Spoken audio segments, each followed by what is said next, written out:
Weekend? Pretty good weekend? Yes? No? Maybe so? All right. Well, we are going to traverse this content today about human resource management. And as we engage in this conversation, there are a few things I want to ask you to consider and think about as we talk about human resources from a macro perspective. When it comes to the work that organizations and businesses engage in to reach their goals, objectives, many of which is to acquire a certain level of profitability, though it's not limited to that, it's imperative that you know that businesses do not reach those ends without human means. And by human means, I'm not talking about just the creations of human currency, money. I'm talking about human beings as persons who provide services to an organization that would suggest that a human is an economic asset. What I'm basically saying to you is businesses can't reach their goals without some human input. All right? One of the reasons why we are starting this conversation the way that we are is because there are technologies that exist and technologies that are being innovated that are going to continue to press the envelope and cause those of us who are human beings to revisit over and over and over again, what does it mean to be distinctly human? Particularly when we are talking about our ability to contribute to the economic outcomes, goals, and objectives of businesses, institutions, and organizations. Because we are, as human beings, developing technologies that could potentially replace human beings in the workplace, which is not something that is novel, meaning new, though it is something that we have not seen in a way that we may see it in the future. Let me put it to you like this. This is probably a better way to do it. Businesses, organizations, and institutions, I'm splitting them up into those categories because not every business is for profit. But if that business is for profit, government, or not for profit, that organization is going to do what is best for the organization, even if it is not what is best for a human or human resources. And by that, I mean not human resources as a department, I mean human beings as a resource. Y'all remember those 4 resources that we talked about? Material resources, informational resources, financial resources, and human resources, right? So a business employs those to reach economic ends, or to be able to provide value to their customers, provide value to their stockholders or their stakeholders. Well, you should be very clear that a business, an institution like Bowie, or an organization that's a nonprofit, they are duty bound to do what's in the best interest of the organization. In other words, business will do what's good for business, even if it's not good for you as an employee, right? Business will do what's good for business, even if it's not good for you as an employee or human resource. You've got your goals and objectives that you want to meet. The business has its goals and objectives that it wants to meet. And as long as those objectives align and converge, y'all gonna be fine. But they don't always align and converge. And because a business is going to do what's good for business, even if it's not good for all of its human resources, you should also be aware of how technology influences the makeup of a particular workforce that is going to be potentially employed or currently employed by a business. All right? So what does that mean? Let's do a little, how I want to do this. I will start way out there. What makes human beings different from other animals on the planet?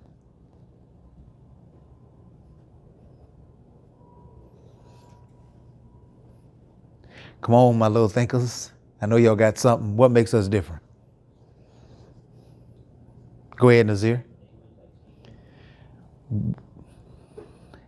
That's debatable.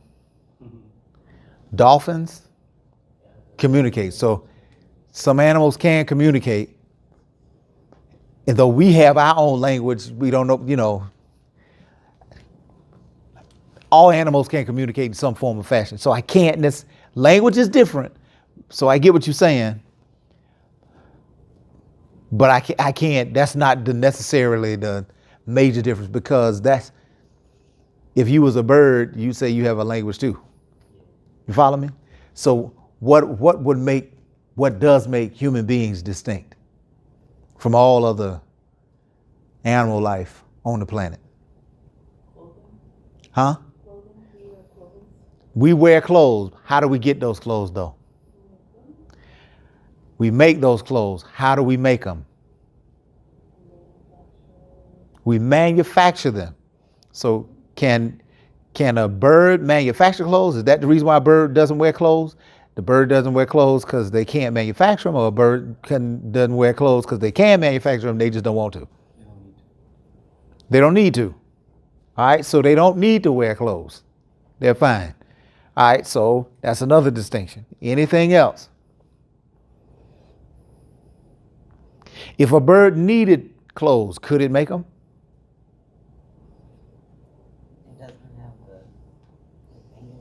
It doesn't have this thing right here. They call that an imposable thumb, right? You can try to put something on. They could try to, but what are they going to use?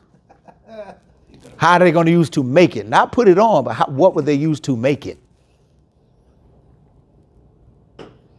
How does a bird make his nest? With his beak. Does the bird use any tools? Outside of, no. His body, no. How does an ant make a hill? Huh? They carry stuff. Do they use tools? No. How they making that building and destroying it back there? Tools. Tools. So human beings are distinct in that we are an animal species that is good at making tools. Right? It's one thing if I'm going to be an agriculturalist and I want to plant seed. Well, if I want to plant seed, I might start off using my hand, right? Because that's all I got. But as a human being, something in me says there's got to be a better way of sowing this stuff into the ground other than me digging a hole with my hands. So what am I going to do? I'm going to make me a tool. An entrenching tool, a shovel, or something that's much more effective and efficient at digging than just me using my hand. So one of the things about being human, and we're talking about as a human resource now, say again. We can problem solve, and we use our problem solving skills, and we are adept at building a tool. So human beings are just prone to find a way to enhance their performance By making tools. Y'all got it? All right. So human beings been making tools for a long time, right? For a long time. Make shovels, making all other types of tools, shears, irrigation. You got all of this heavy wheel construction stuff going on behind us. So we've been making all these tools. Medicine, all types of things to enhance our performance, right? So as we are enhancing our performance, we are a human resource. And one of the things that gives us such invaluable, what makes us invaluable is we know how to make tools to make our work more efficient, to make us more effective. So when we start building pyramids, when we start building large structures, we have a whole bunch of humans who are enhancing the work and their performance by their ability to use tools. Up to that point, the tools aren't getting rid of humans. Y'all follow me? To this point, the tools aren't replacing humans. So you fast forward a little bit, you get to the era where we are on the cusp of the Industrial Revolution. We've got some inventions going on that have been helpful to create more productivity when it comes to things like, when it comes to a whole host of things, like roads and trade routes, all the rest of that stuff. But in the West, people are trying to read, and they're learning how to read and writing, and the way that they are duplicating their books is by hand. So in the ancient, the old, and I don't mean like to y'all ancient might be 1977 or something. I mean way before that. Okay? In the days of BC, like before Christ, or before Common Era as it is academically called, they were duplicating text by scribing it.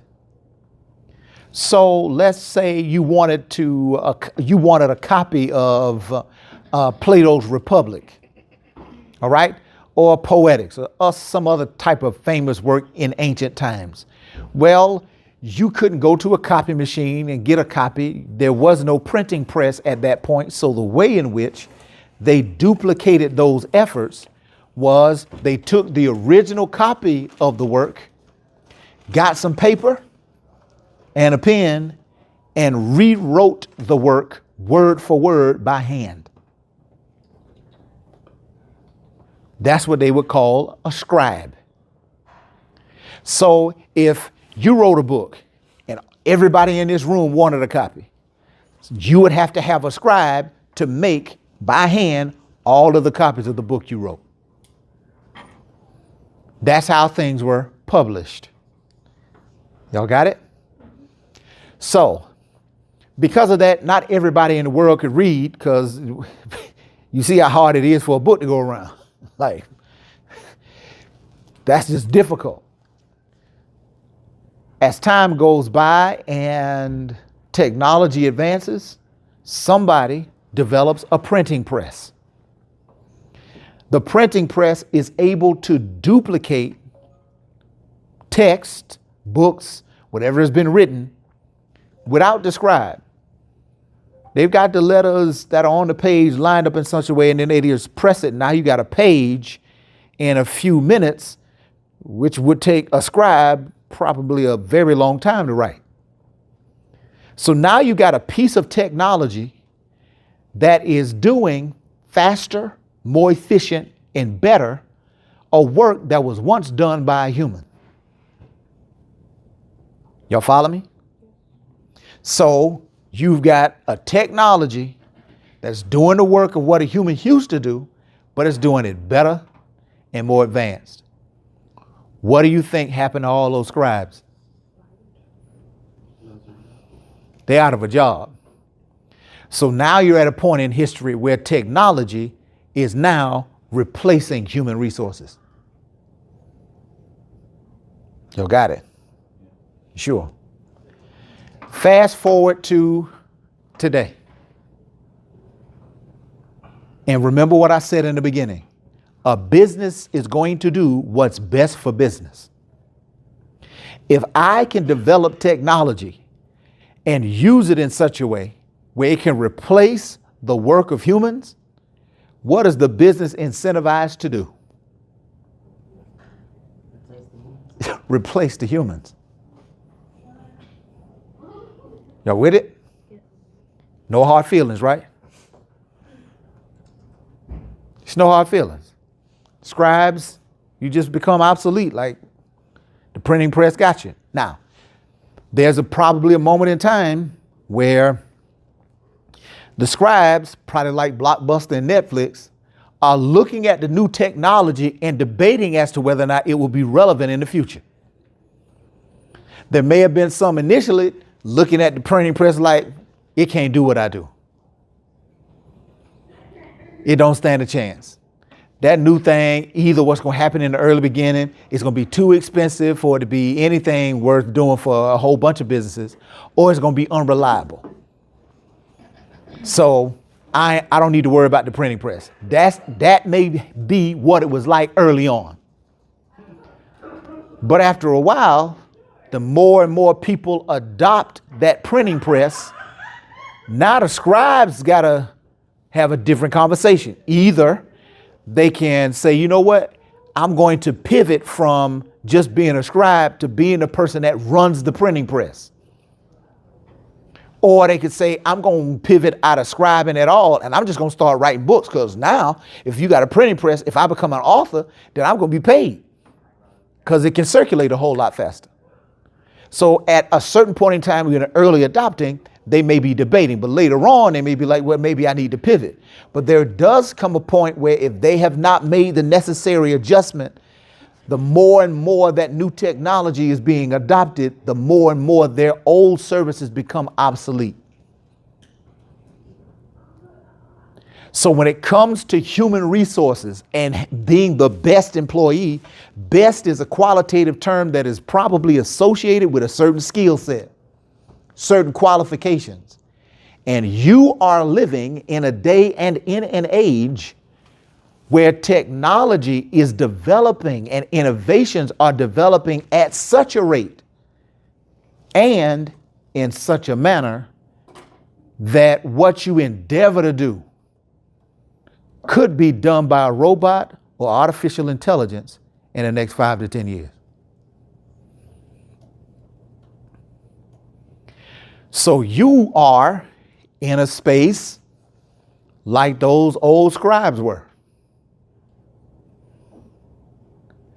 What's your posture and position with regards to artificial intelligence?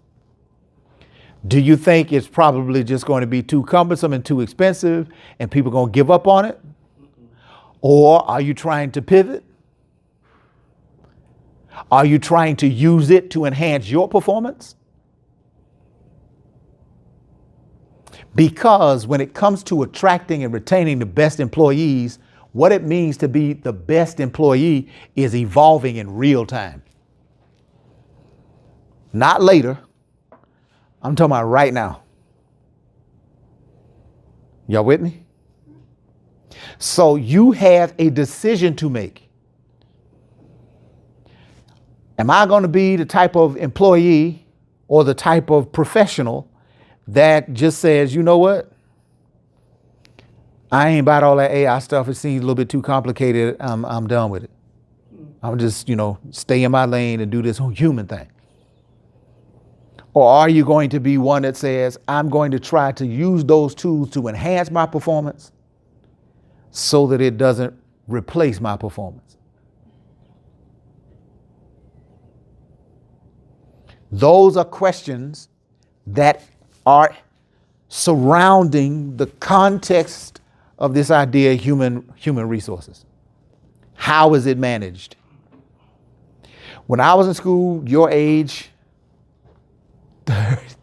whew, that felt bad. I almost said how long ago it was. Whew. Almost 30 years ago. Whew, I felt that in my chest a little bit. 30. Whew. 18, 19 years old, Got my first email address. Didn't have an email address before then. First email address when I got to A&T. Really didn't know much about the internet. We had, it was Yahoo. We had AOL still. Like it was, we had floppy disk, everything. So at that time, like job descriptions were in a place where if it had certain technology requirements, they were preferred. Not required.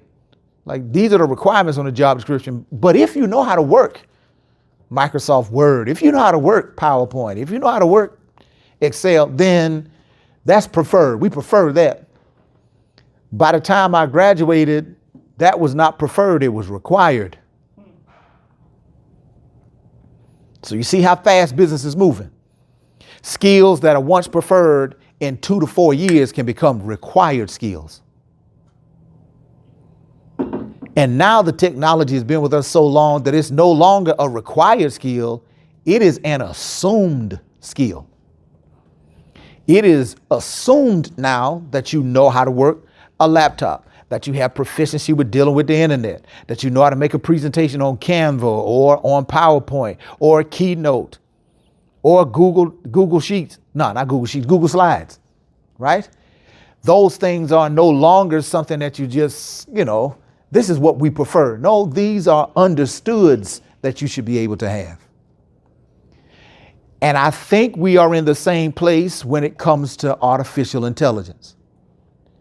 That there are people who are creating these new technologies and also adopting these new technologies to a place where they are becoming sought after skills of preference, a preferred skill.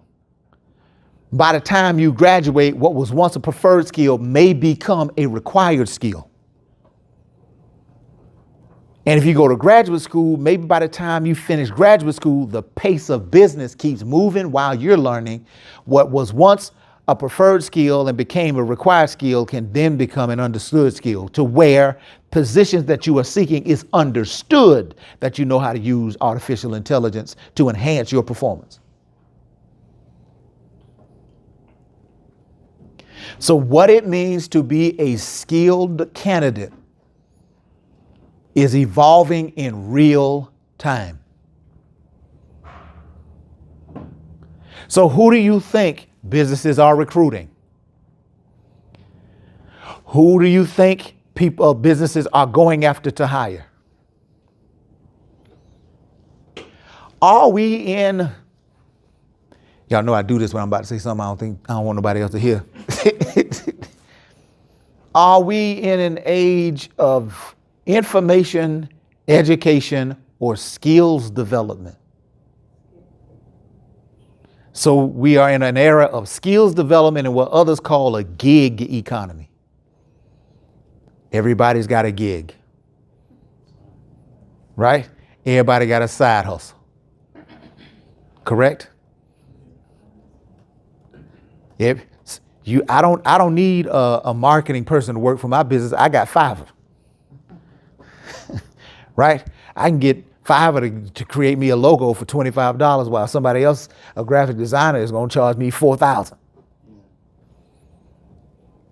So in that type of economy that's continuing to evolve in real time as applications and all types of other things are being made, you're in school. You're in school learning. The question is, what types of skills are you developing that you can employ and hopefully become gainfully employed after you leave here? You need to be informed and educated, plus have a skill. That makes sense? It doesn't make sense, man? It does make sense? You don't agree? You just don't think it should be that way?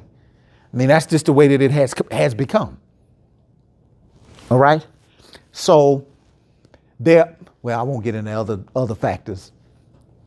That's a part of a overarching idea of human resources. Where is the skilled talent going to come from?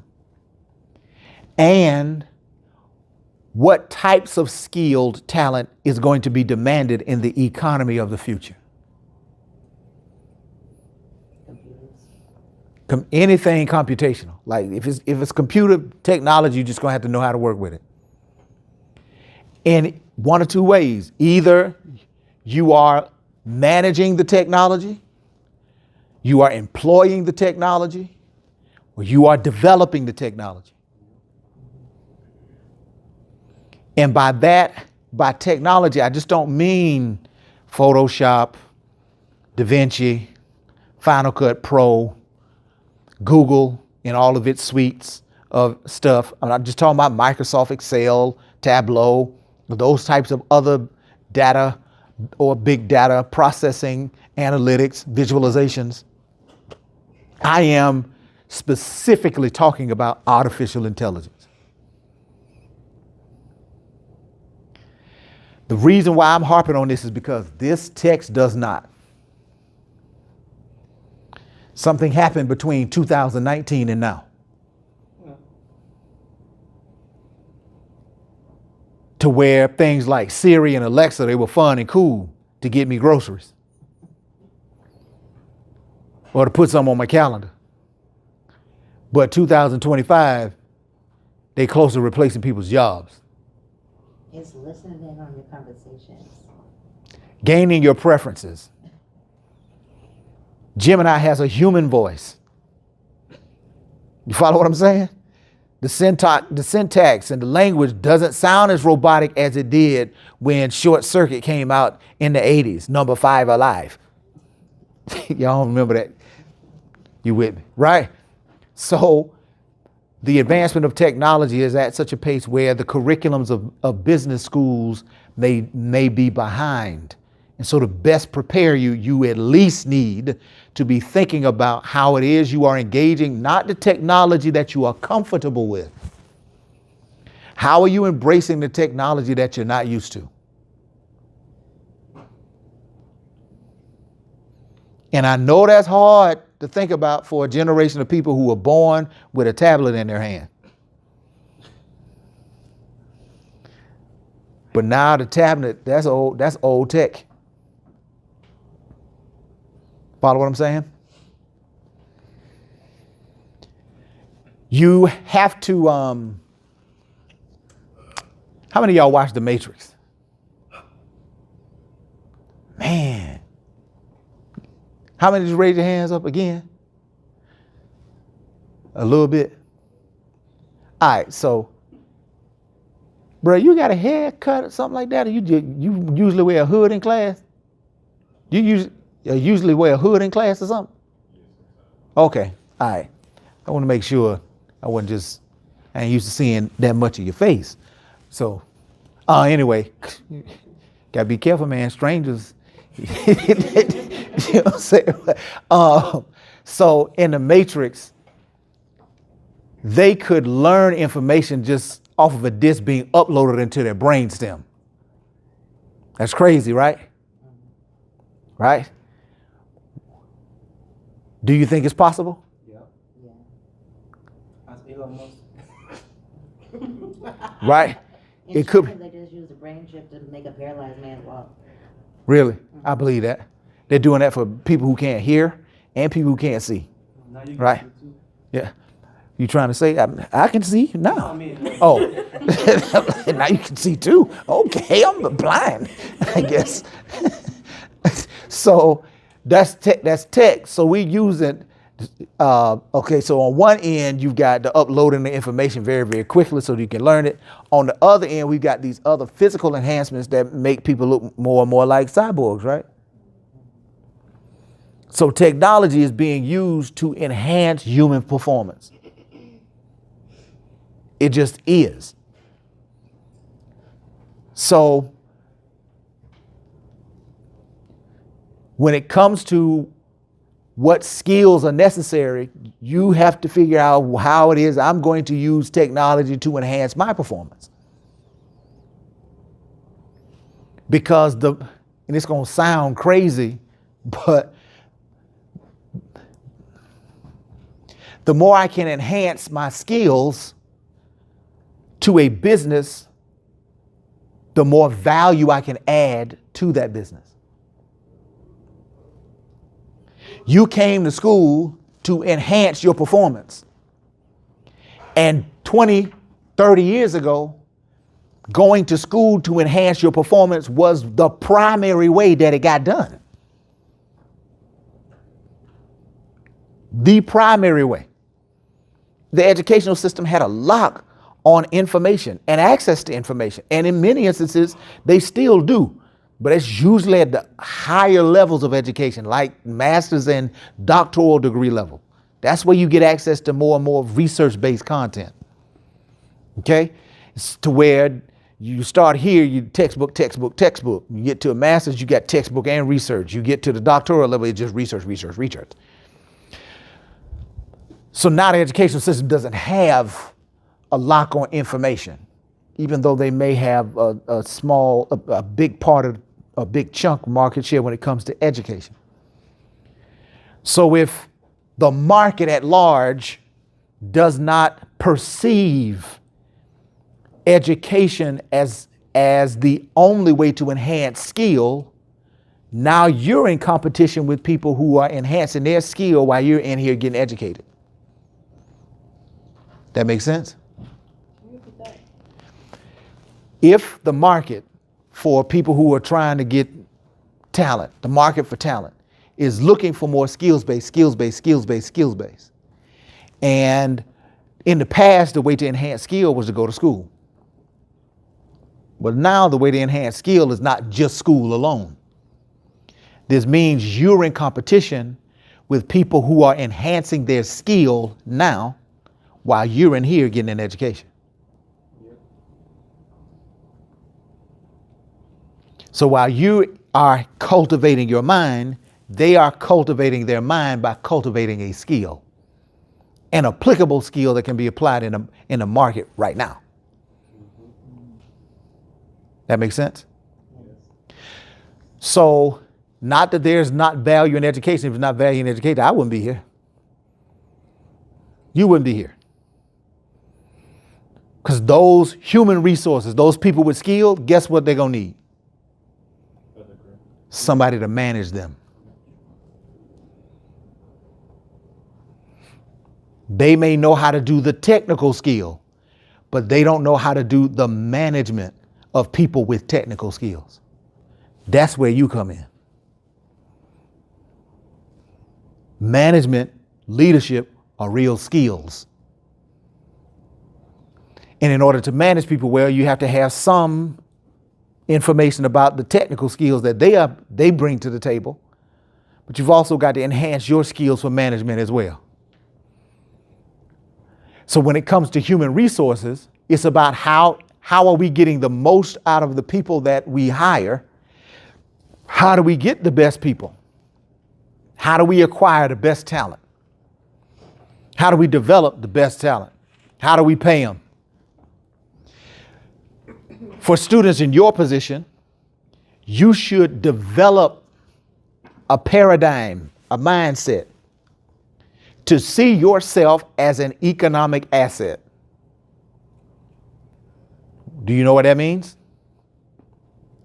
What that means is when I go to a business, I'm going to add value to the business because my skills are such that if you hire me, I'm going to make you more money. You hire me, I'm going to help your business reach its strategic goals and objectives. And I'm going to do it in a way that's most efficient and most effective. I am an economic asset. Pay me and it'll be taken care of. I won't be a headache.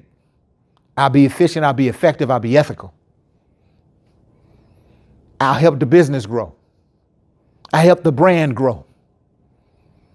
I'm going to treat your customers like you would treat your customers. I'm going to serve your stakeholders like you would serve your stakeholders, if not better. In exchange for my services, I want my money in greens, bills, and dividends. That's what I'm talking about. So in exchange for my services, I expect compensation. I expect that you will take care of me in regards to my benefits, that you will create incentives for me to perform at a higher level, that you will give me opportunities to be trained and developed professionally. I'm not asking you to do everything for me professionally, but I am asking you to put a little something on this, man. I'm already naturally driven to be good at what I do, to be excellent at what I do. So I'm going to find ways in which I can enhance my performance as the day is long. But I do want to partner with you to see if there are opportunities that you can provide me to develop my skill set in such a way where I can provide more value to your business. Employment is two ways. Employment is not, I give you my life, you tell me what to do all the time. No. I'm a professional. I'm an economic asset. I know the value I'm going to bring to this business. And if I'm going to bring this value to this business, I want to make sure that I understand how much you're trying to pay me. And I know compensation is not the only incentive for my performance. I need to know the benefit structure. I need to know how my performance is going to be evaluated. I need to know if there are opportunities for upward advancement, because I'm not here to stay in a position that I got hired in for 20 years. No, I need to know, are there opportunities for growth? Are there opportunities for me to assume greater responsibility? All of that's human resources. If you are a human resource, you, unlike many of the assets, other assets that a business has, you are appreciable. Y'all know what that means? Your value grows. You are appreciable. The car you bought depreciates in its value. So as soon as you use it, it's worth less than what it was when it was sitting in the lot. You, however, are not that. You are an appreciable asset. So the more you work, the better you get, the more efficient you become, and you continue to enhance your skills. The more you work, the better you become, and you continue to enhance your skills. You see the cycle? You're getting better, you're getting better, you're getting better, you're getting better. Now, when it comes to human performance, there are some that will argue that there comes a time in which you peak. But your peak performance is not coming in the second year of your tenure in the workplace. For some, peak performance is kind of relative because the market could shift in such a way where at a certain time in your career, you're getting more results from less work. So you become much more efficient, but that's because there may be other technologies around that have helped to create a context where you can be more efficient. All right?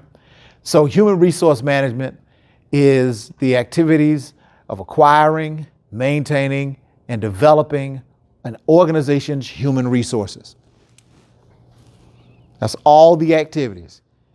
Human resources involves acquiring, that's going to be recruiting, interviewing, selection. Maintaining, that's going to be your compensation, developing performance appraisals, training, all of those types of things for you as a human resource. Any questions so far? No questions? All right, let's keep rolling. You see here some of the HRM activities: planning, job analysis, recruiting, selection, and orientation. I would suggest that this is an event and not necessarily an activity or process, because onboarding is the language that is being used currently now. Not that they're not talking about orientation, but how are we onboarding new employees? Onboarding will include the writing of, filling out of your W-9 or your I-9, or filling out the W-9, filling out your W-4. How much taxes, filling out the information that you are going to use to talk about deductions for benefits. Credit check, credit cards for your business. If you are a part of a management team, you get an expense account, they might give you a credit card. All of those things are part of an onboarding process. Giving you all the equipment that you need, getting your keys to your offices or codes to the front door, codes to your offices. All of that is a part of onboarding. Orientation may be a particular part of the onboarding process. Onboarding helps to put you in the best position that you can be to succeed once you get the new job, right? Because there's going to be a learning curve. You got to come up to speed, because when you get hired, you are jumping on a train that's already moving. So you got to get over a little bit of the disorientation of jumping on a train that's already moving to get your stuff together, because the performance is going to be expected of you, even though you just got onto a moving train. They give you a little bit of leeway, but they still expect you to perform, right? Compensation, of course, you see that here. Maintaining human resources. This is a part of that acquiring part of human resources. In the acquiring phase, you got the human resource planning. That's going to be determining the firm's future needs for human resources, the supply and demand of talent. And then recruiting, selection, and orientation. In the maintaining phase, you're talking about employee relations, increasing the job satisfaction through satisfaction surveys, employee communication programs, exit interviews, and fair treatment. Compensation, of course, that's you getting paid. Rewarding employee effort through monetary payments. And then you got your benefits package, which provides rewards to ensure that the employee is experiencing well-being.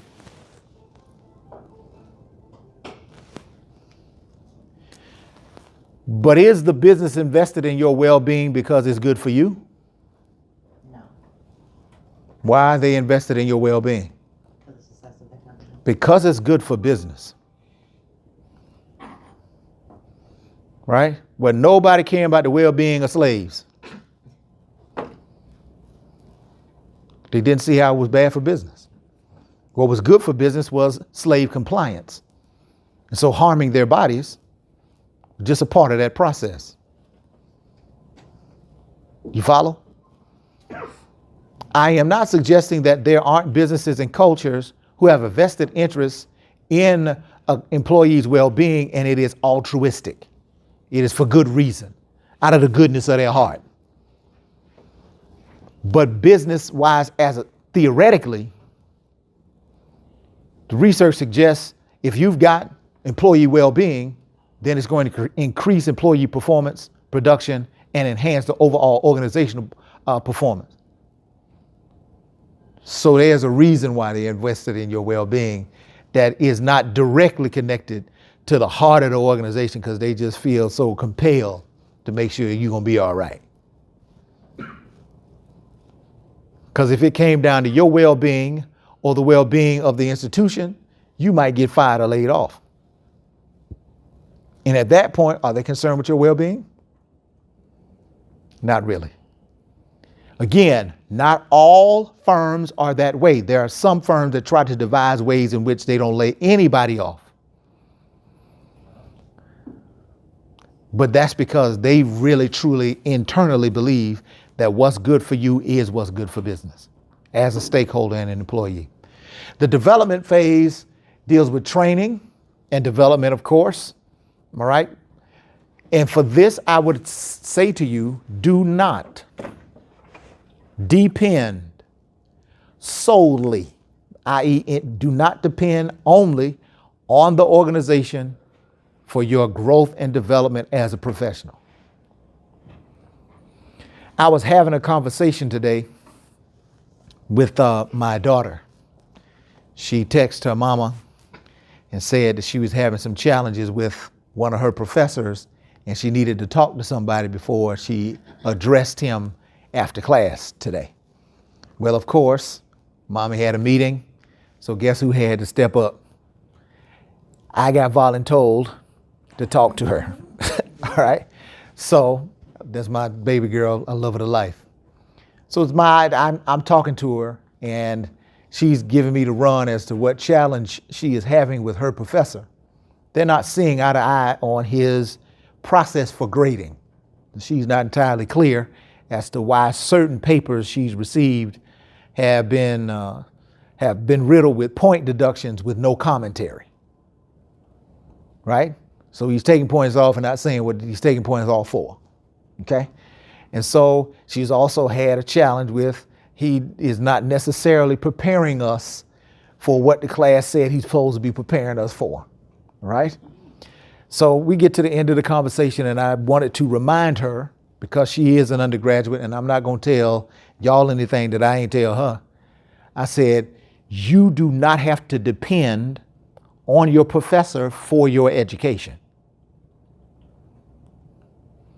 If they can't get the information for you, you've got other channels to get it for yourself. That's the difference between an undergraduate education and high school. High school, you are severely dependent on the instructor for your education. Undergrad, you're not. Undergraduate, you are walking into full-fledged adulthood. It's on you. If you want to be educated, go out there and get it. Don't wait on somebody to find a book for you. Go out there and find it for yourself. Will you do it the hard way and maybe suffer from some misdirection? Yes. A lack of direction? Yes. But don't sit on the stoop getting dumb because you're waiting on somebody to come by and teach you. No. That ain't what we do here. If you want to know it, go get it. The same advice I give to you about professionalism. Do not depend solely on the culture of an organization to make you into a proficient professional. They pay you to add value to their firm. You receive that pay for adding value to the firm. They do and should have a vested interest in you getting better, but you should be more invested in that than they are. So when you go to work and you're saying they didn't train me, well, do you want to become a proficient professional or not? Because if you do, what are the ways in which you can get the training for yourself? Huh? You can watch them do the work. You can come up with your own training curriculum. You can come up with the own time you're going to do it. You can Google it. You could ask ChatGPT or some other AI device. Well, how is the best way to go about doing this job? What are the benchmarks? We learned about benchmarking before. What are the best practices for doing such and such and so and so? And find out that way. You can do your own research, find conferences or whatever the case may be. You might be able to secure an external coach or mentor. What I'm saying is, do not give away agency for your growth and development solely to an institution. That would be irresponsible. Partner with an institution, yes. We can be partners in this, but I'm not about to be totally dependent on you to grow. Oh, no. No. Because what's going to happen is, if you invest solely into me and I get better, you may demand that I stay because I got better. Just imagine if, I probably shouldn't get this example, but it's funny, I'm gonna do it anyway. So just imagine you dating somebody and they was, you picked them up in a middle school stage. Y'all remember that middle school stage? Y'all remember y'all middle school? When nobody fine in middle school, nobody. We was all ugly, right? And you know what I'm saying? You got with them then, right? And you've been with them through the storm. You've been with them through gaps, braces, bad hair, acne, and you stuck it on through. And then, you invested your time and energy. Then around that senior year, high school, all of that stuff is gone and they coming into their own. You done been with them from 7th grade to 12th grade. They done came into their own, and all of a sudden, they want to leave you for somebody else. Wouldn't you feel betrayed? Like, man, I done invested all this time with you. I was with you when you was, it's hard for me to say you was ugly because I was with you, but I was with you when you wasn't as fine, you know what I'm saying? And now all of a sudden, after all the time I put in, you gonna take the product to somebody else. Like, what is that about?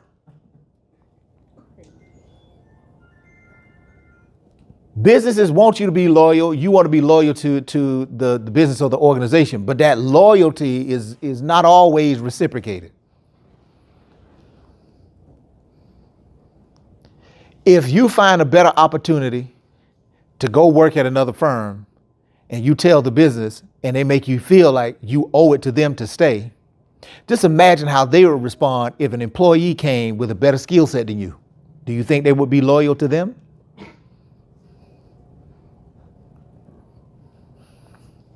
You don't want to depend on a business solely for your professional development. You want to invest in yourself. That way, if there comes a time where you need to exit or separate employment voluntarily, I might add, through a resignation, you don't have to feel bad about this business made me who I am. Now I'm taking it to another firm. No. They gave me the opportunity, but I had to put in the work. That makes sense? You also want to know how are you going to grade me? I know I'm going to do a good job. I believe I'm going to do a good job, but I need to know how you're going to say, how you're going to know that I'm doing a good job. How is my performance evaluated? Performance evaluation or performance appraisal, as it says here, it's exactly what it says it is. It's assessing employees' current and potential performance levels. You want to be clear about how it is you're going to be evaluated. You don't want to walk into a performance review surprised about the rubric by which they are grading your performance. You want to be very well aware of that, and you should be made aware of that by your manager and or the human resource department. You don't want to think you're doing well and then you walk in there and you find out you can't get a raise this year because you did so well. Instead, you want a performance improvement plan, which is built to help correct certain behaviors and incentivize you to step up your game a little bit and become a better performer. It happens. It happens. You want to know how well you're doing.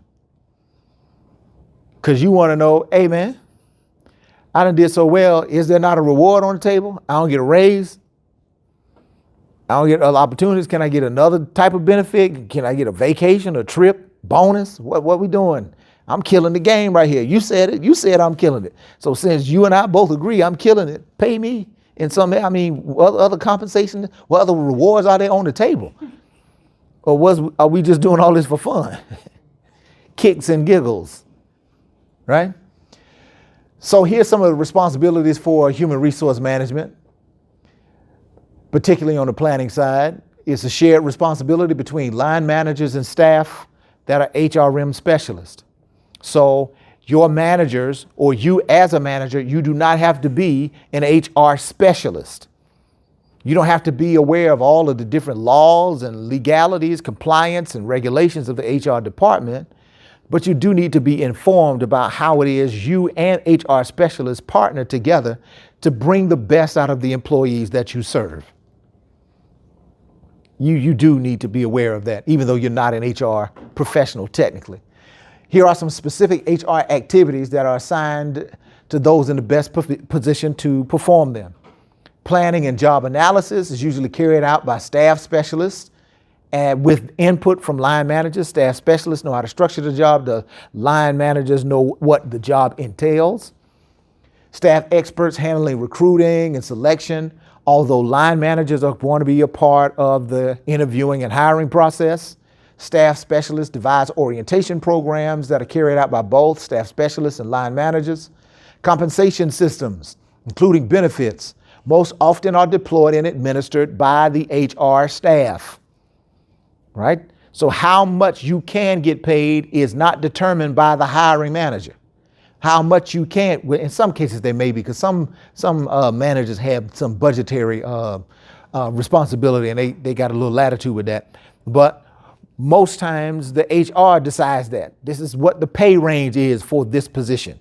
And they may have rubrics and other types of objective programs to say, okay, well, if this person has this much experience, they've got this much education, then this is where they fall on the spectrum of this pay range that we have here. So that stuff is handled by HR. Training and development activities is a joint responsibility between staff and line managers. Performance appraisal is the job of the line manager. So your manager, or you as a manager, will be evaluating the performance of your employees. You will do it informally, probably almost all of the time.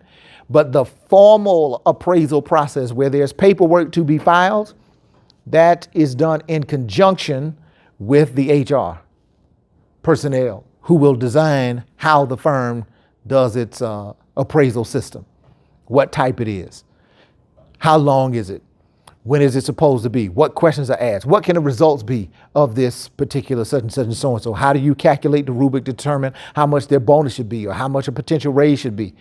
What should the score be on the performance evaluation that will determine whether or not they need a performance improvement plan?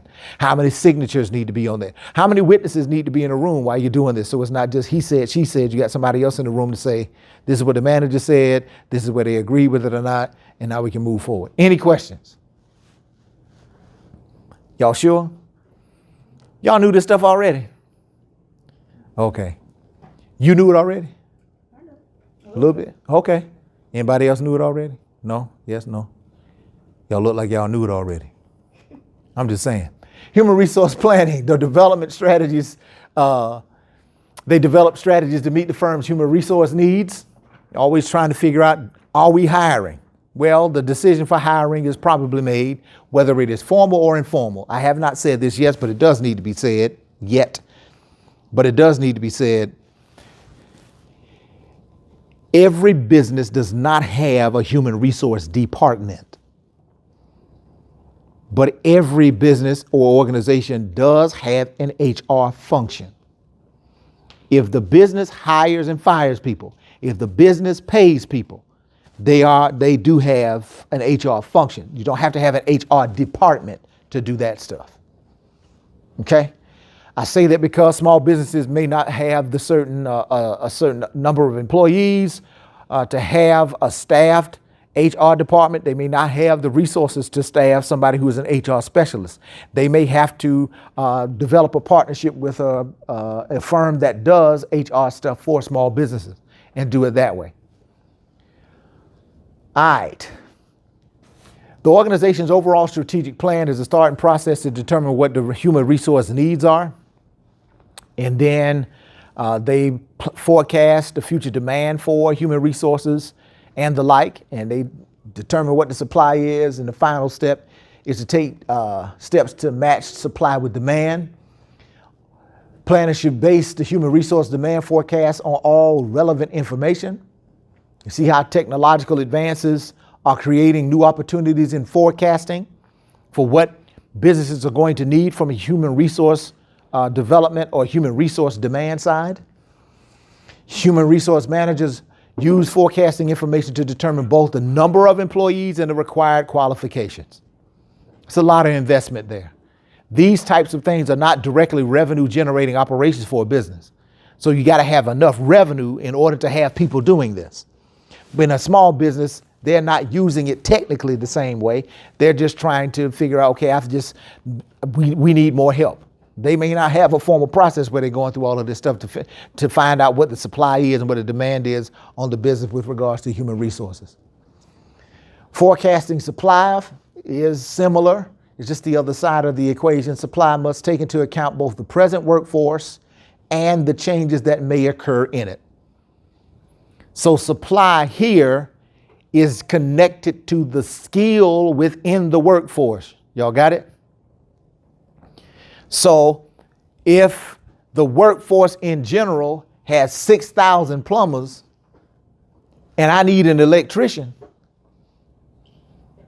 then the supply for my particular business is low. Now for plumbers, it may be a whole lot high, but for electricians, there ain't enough of them out there. So the supply is context dependent. It is also skill set dependent, all right? So how many skilled workers do we have out there that are available to fill these positions that we have as a demand within our particular firm? When the demand is predicted to be greater than the supply, Meaning we need more human resources. We need more people working than there are available to work. We need to go recruiting. We need to go recruiting. So businesses that are coming here to do recruiting, what are they suggesting? They're suggesting that given the forecasting that we've done as a business, we are going to need more human resources. The only problem is they don't tell you that. They don't tell you how many slots they have open, do they?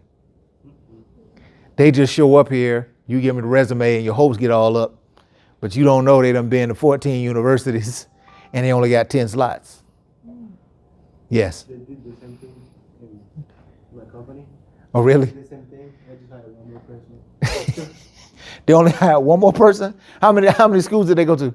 Huh? How many people did they interview or recruit? 100? Yeah, I believe it. So I mean, some businesses cast a wide net, right? Yes. I've heard about some business doing like ghost jobs, like they posting on sites saying they Yeah. have employees, but they're not actually hiring. Yeah. Just to make it seem. I heard about that too. I only heard about it because I think one of my children got ghosted. Yeah, they did. Who was it? Was it my son? I think it was my son. Interview and everything. Yeah. You had an interview and everything, just never, and got ghosted, like the whole firm like disappeared. So yeah, I mean, that's how it goes. Now just imagine the complications that artificial intelligence are going to put into the hiring process when individual employees or potential employees have the power to do that ghosting that the business just did. Some businesses are also using AI now in the pay pauses, and they have this weird quiz on some of them. Yep.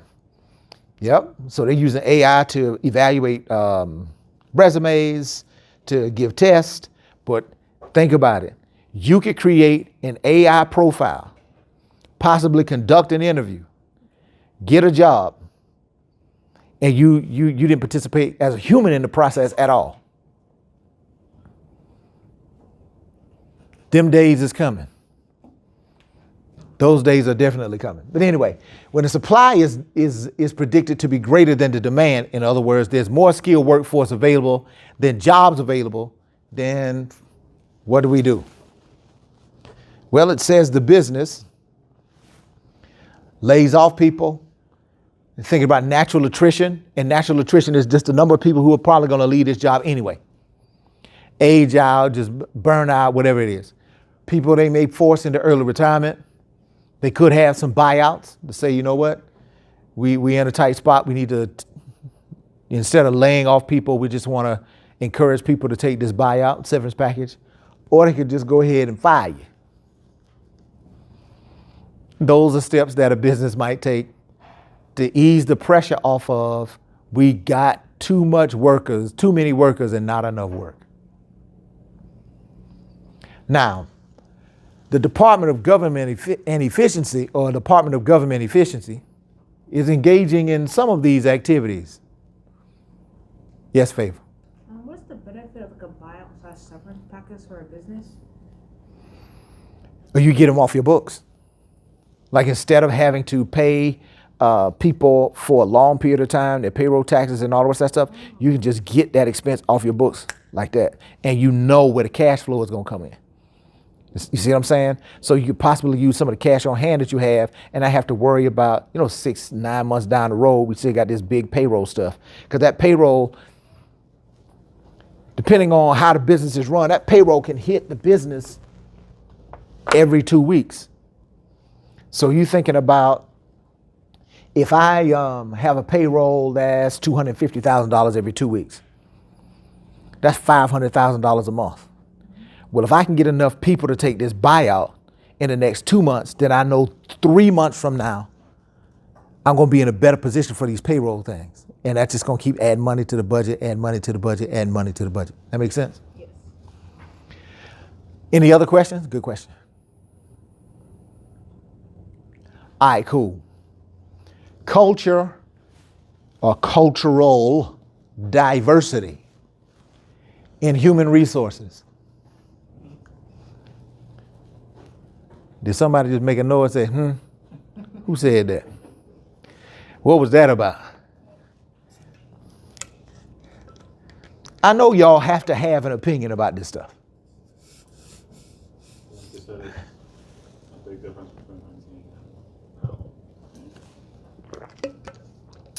between What would you say some of the major differences are? A lot of companies are deciding no longer to care about diversity. All right. Big corporations too. Big corporations decide.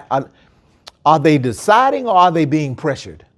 They're probably being pressured, but they're still deciding because some people are going against it. Yep, some people are going against it. The shareholders for Disney decided to maintain their position on diversity by a very wide margin, like I think 99 to maybe it was only 1% that voted against it or something like that. I can't remember, but it was wide. What other opinions are out there about cultural diversity and human resources? Again, this is 2019. We are in 2025. And in this case, this presentation that we are doing in this course at this date, 2025, was different from how I conducted this same lecture in the fall semester of 2024.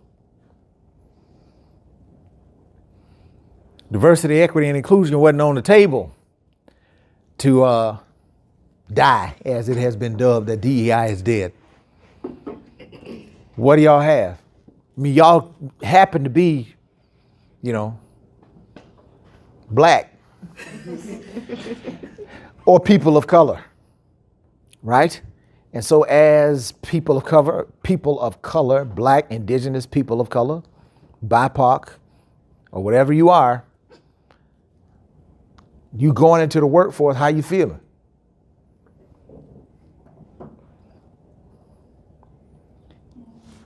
Y'all mean to tell me y'all don't care? Y'all ain't got no opinion? I mean, I just need to be hired. That's all. Because I mean, if I graduate, I don't have anything. It's like you just become homeless at the job. So it does affect me. Okay, you are affected. You need a job, but you needed a job before DEI was there, and after it's gone, you'll need a job. How do you feel about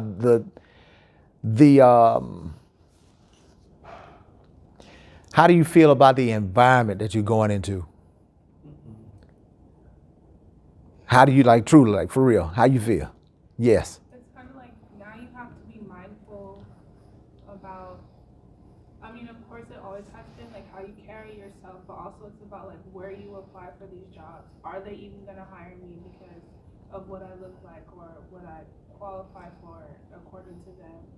And even, so I had to do a paper on Kendrick Lamar's performance at the Super Bowl. Okay. And how a lot of white artists were saying this is why we don't need DEI, this is why we don't need diversity, because of the thing, the things that he was saying. And cause he ain't had no white people in the show? Yeah, they were saying there wasn't a lot of white people, and then he only came here to be political and to say F the world and blah blah. That's literally what some people quoted. So I feel like now, although DEI didn't necessarily, it did but didn't, really the people who benefited from it was white women.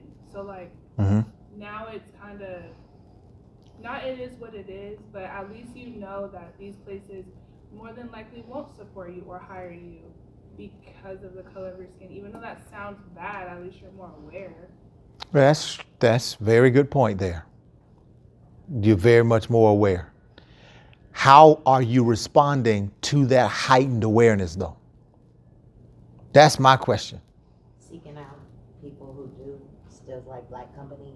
Okay. Black film festivals and stuff like that. Okay. Yes, sir. You had your hand up or you just scratching your back?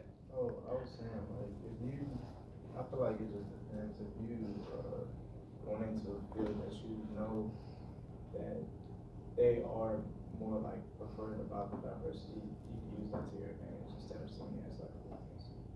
Gotcha. Yes. So, in a general sense, it narrows down your choices of what a company represents and how do you want to go about it. So it's kind of harder in that sense too. See, I think you make a very good point there because remember, you all are economic assets. So you're bringing something to the company. This is not a one-way street. It's not that you need a job. They need talent. And so no one ethnicity, no one age group, no one gender has a monopoly on talent. Neither does one firm or one group of people have a monopoly on jobs, even though it's a strong majority. So when you begin to talk about this whole piece of my awareness, how do I know, and what do I do now that I know, it's both ways. Are you willing to work for a firm that has diminished its DEI program and you get hired? Yeah, so if let's say, What if they fire you for your hair or something? Yeah. what if they don't? What if they keep you in spite of your hair, but but don't hire anybody else because of their hair? You see what I'm saying? How do you operate in an environment where you are there and what the firm believes in, you don't believe in? Or what you believe in, the firm doesn't believe in?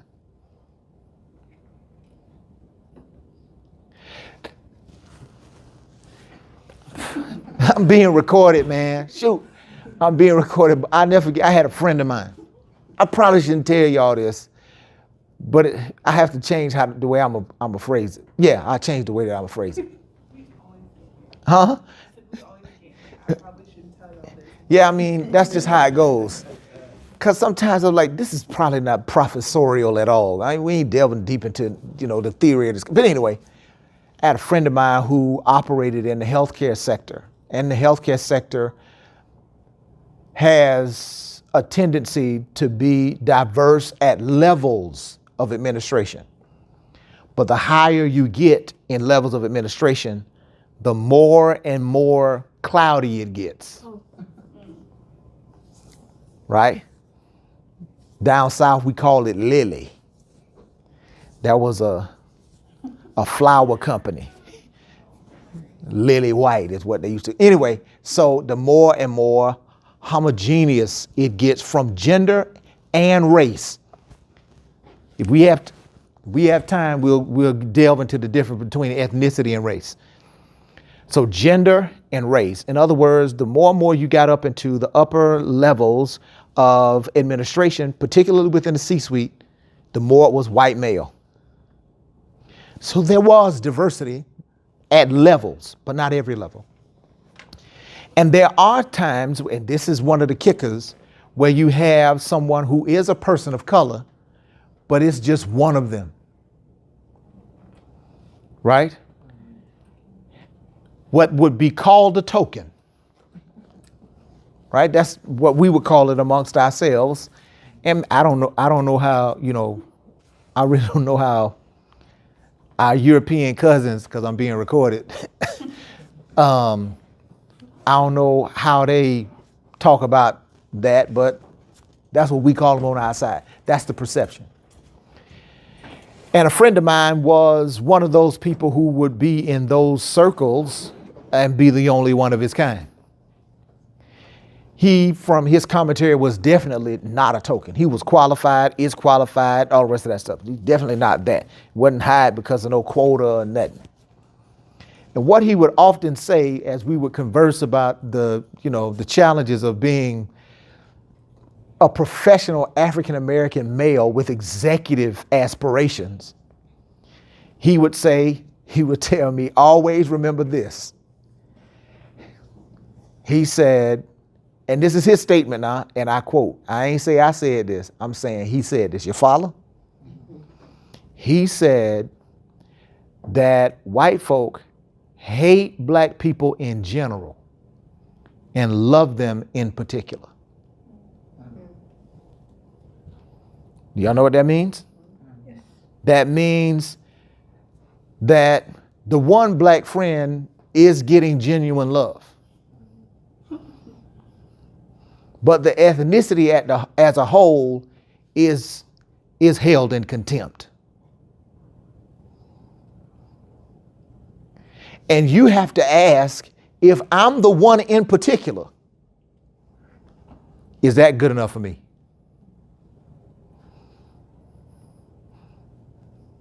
If I'm working for an organization that is not big on cultural workplace diversity, if I got a job there and I'm taking care of my family and we eating,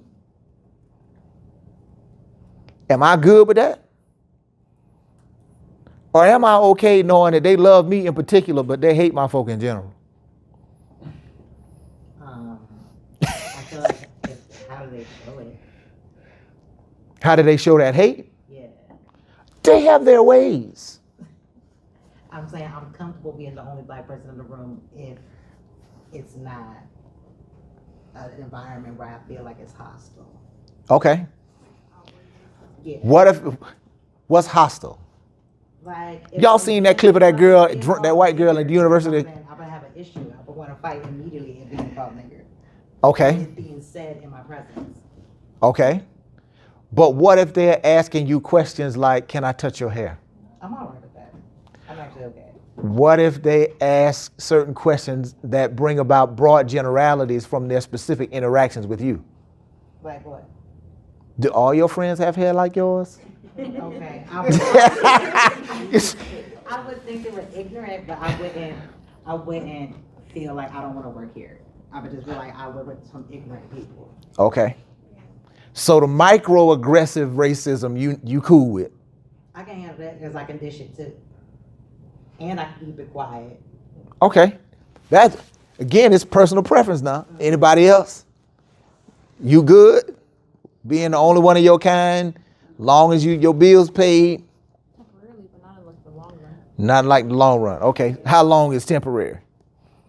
Till you find another place where you can go? Yeah. You need a bridge? Okay. Okay. All right. I'm good with that. Seth, you look like you got something to say? Yeah, it's just like at some point, like especially like if you're just starting, like sometimes you just have to you gotta bite your tongue sometimes. Yeah. Like if you're just starting out, then you gotta bite your tongue at first. But once you like build something up, and it's like when you have like that value and they can't fire you, then that's when you can actually say something bad. So I'm gonna tell you how these microaggressions work. Okay? I never forget. I didn't know it at the time. But I know a little bit better now. I was in my 20s. I was teaching middle school and middle school mathematics. And on my performance evaluation,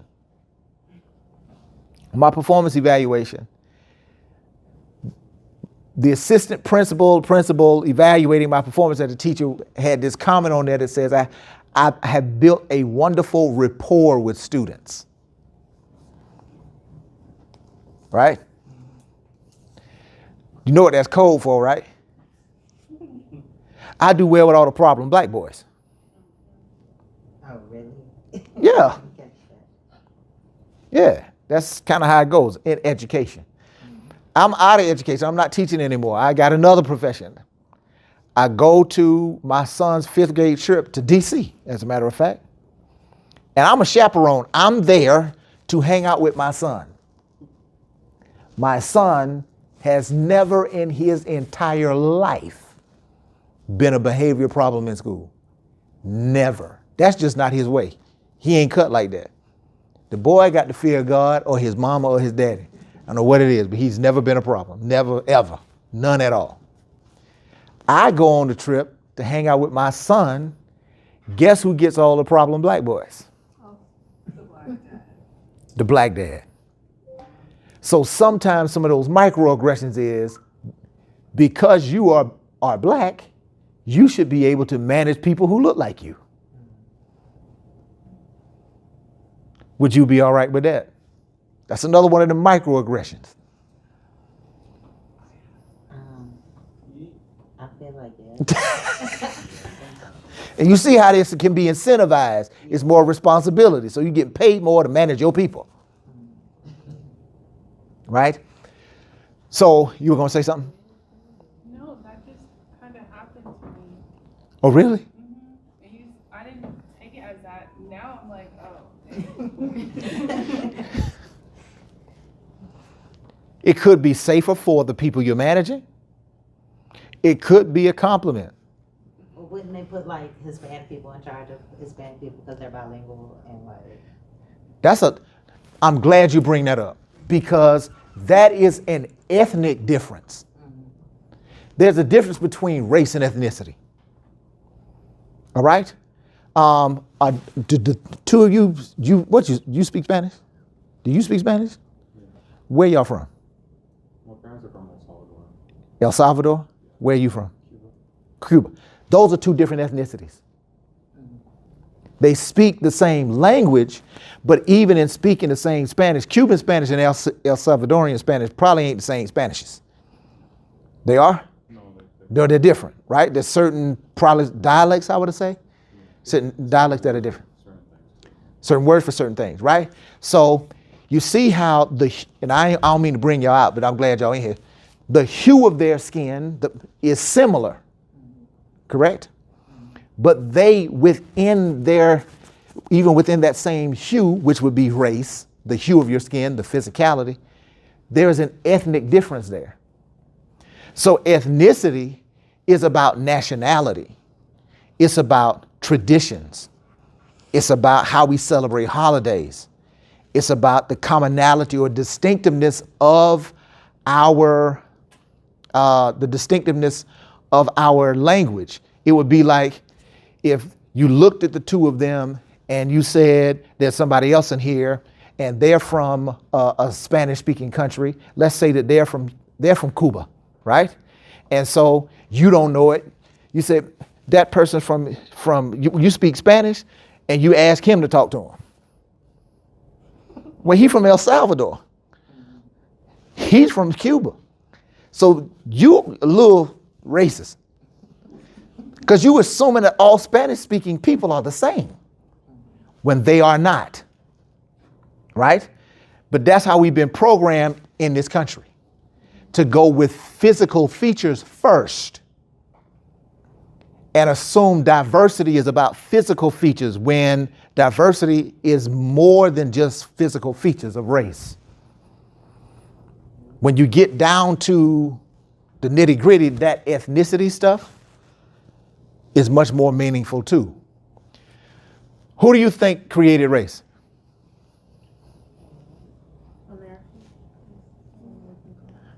American culture? Well, it's a construct that was before America. Before let me put it there, before American independence. I would say European. Europeans, definitely. How did they do it and why? I think through the slave trade. Mm-hmm. Because of the slave trade, they created a construct called race.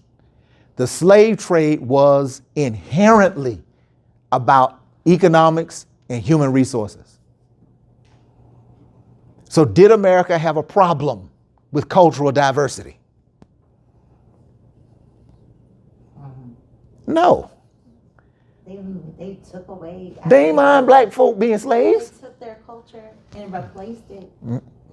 They had people of a different race in the workplace.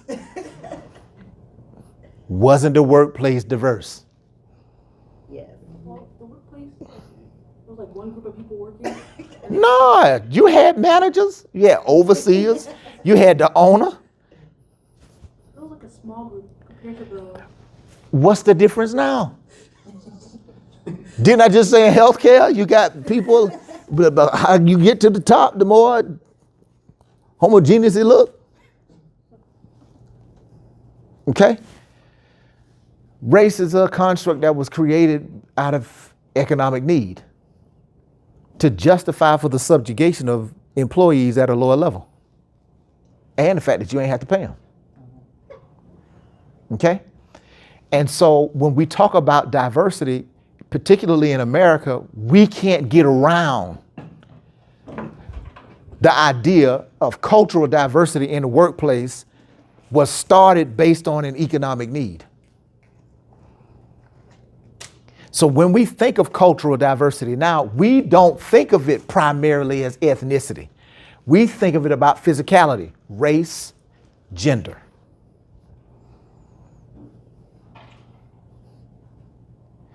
So if you are in the human resource space and you know beyond a shadow of a doubt that no one gender has monopoly on talent, no one quote unquote race has a monopoly on talent, that in order for the business to meet its goals and objectives, we are going to need a culturally diverse talent pool. We're going to need a culturally diverse talent supply. What happens when we bring these culturally diverse people into one space? Because having them in one space makes the space diverse. But having them in one space does not mean everybody has equity or they feel included. Y'all follow? So because there was cultural diversity in the workplace during slavery, that was put that way intentionally, DEI has to come along to help subvert the long-term effects of that reality. Not to mention Jim Crow. Because the talent pool being diverse is natural. If you got a country of immigrants, you're going to have cultural diversity in the talent pool just off Jump Street. But what you are not going to have, which is what has never been the case, you're not going to have equity and inclusion naturally. That has to be intentional. So the cultural diversity is, at some level, you getting the job. But once you get the job, is there equal pay?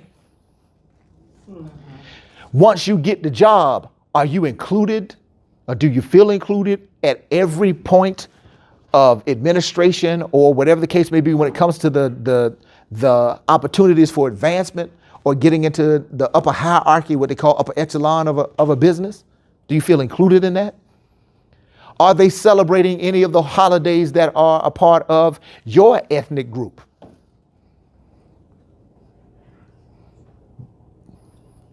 Do they even celebrate Women's Month? Black History Month? Right? Like, you see what I'm saying? So that's a part of the equity and inclusion stuff, which is, to me, the larger conversation, because cultural diversity is just natural to the American workforce. There's no way to get past it. No way. And because of the conversations that are being had about diversity, equity, and inclusion now, you all need to be able to articulate how you feel about it and be able to develop solutions to mitigate for it. Because if two things happen, either if you're silent about it, the people who allow this are going to set the agenda. If you don't know how to make clear objectives, it's just going to be noise against noise. And so I wanted to kind of push you to talk a little bit more about it so that you can articulate how you feel, because in today's workplace, things that used to be taboo are no longer taboo anymore. They used to say, you never talk about two things at work. You know what those two things are? Politics and religion. Now it's just, you probably just ain't talking about religion at work. Because, you know, where I'm from, jokers pulling up to the job with Trump flags. Make America great again, stick and placard it all over their car. Up here, you might have some people who are a part of that particular community, and they don't like going to work because all they see at work is Harris Waltz. And so those political tensions, we bring them into the workplace. And because of the culture wars that are being promulgated between both of those entities, we can be made to feel excluded and uncomfortable at work. And I'm telling you, the research suggests that those things impede performance. All right, I'm done. I done been over 4 minutes. My bad. We'll pick up from this sometime Thursday. See y'all Thursday. Thank you for your time. That ain't no snack. That ain't no snack.